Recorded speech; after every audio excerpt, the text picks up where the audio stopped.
Hi friends, Karthigai Deepam சீரியலில் நாளைக்கான episode ப்ரோமோவில் என்ன நடக்க போகுதுன்னா, கர்நாடகா போலீஸ்காரங்க ஜீப்பில் ஒரு பெண் கைதியை கூட்டிகிட்டு வராங்க. அப்புறமா அந்த இன்ஸ்பெக்டர் ஒரு கான்ஸ்டபிள் கிட்ட, நம்ம தமிழ்நாட்டுக்கு வந்துட்டோம், தமிழ்நாட்டு போலீஸ்கிட்ட நம்ம வரதை பற்றி சொல்லிட்டியான்னு கேட்க, ஆமாம் சார், இன்ஃபார்ம் பண்ணிட்டேன்னு அந்த கான்ஸ்டபிள் சொல்கிறாரு. சரி, நம்ம பிளானை பற்றி அவங்க கிட்ட போய் சொல்லிட்டு வான்னு சொல்கிறாரு. அந்த கான்ஸ்டபிளும் தமிழ்நாட்டு போலீஸை பார்க்குறதுக்காக போகிறாங்க. அவங்க ரெண்டு பேரும் பேசிகிட்டு இருக்கிறத அந்த ஜீப்பில் இருக்கக்கூடிய கைதி கேட்டுட்டு இருக்காங்க.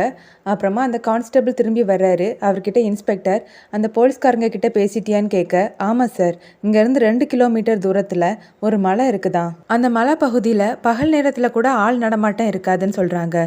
அது மட்டும் இல்லை, இன்னைக்கு 2 லேடிஸ் வேற அங்கே விழுந்து இறந்து போயிருக்காங்களாம். அந்த இடம் நம்ம பிளானை எக்ஸிக்யூட் பண்ணுறதுக்கு சரியாக இருக்கும்னு சொல்கிறாரு.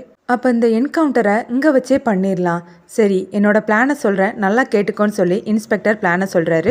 ஜீப்பில் இருக்கக்கூடிய பெண் கைதியை நம்ம விசாரணைக்காக கூட்டிகிட்டு வரும்போது அவன் நம்மக்கிட்டேருந்து தப்பிக்கிறதுக்காக நமக்கே தெரியாமல் நம்மளோட துப்பாக்கியை எடுத்து நம்ம கான்ஸ்டபிள் நாகையாவை சுட்டுட்டு இங்கேருந்து தப்பிக்க பார்த்தா. அதனால் நம்மளோட தற்காப்புக்காக தான் நம்ம அவளை சுட்டு கொன்னோன்னு போலீஸ் டிபார்ட்மெண்ட்டுக்கு ரிப்போர்ட்டை கொடுத்துடணும்னு சொல்கிறாரு.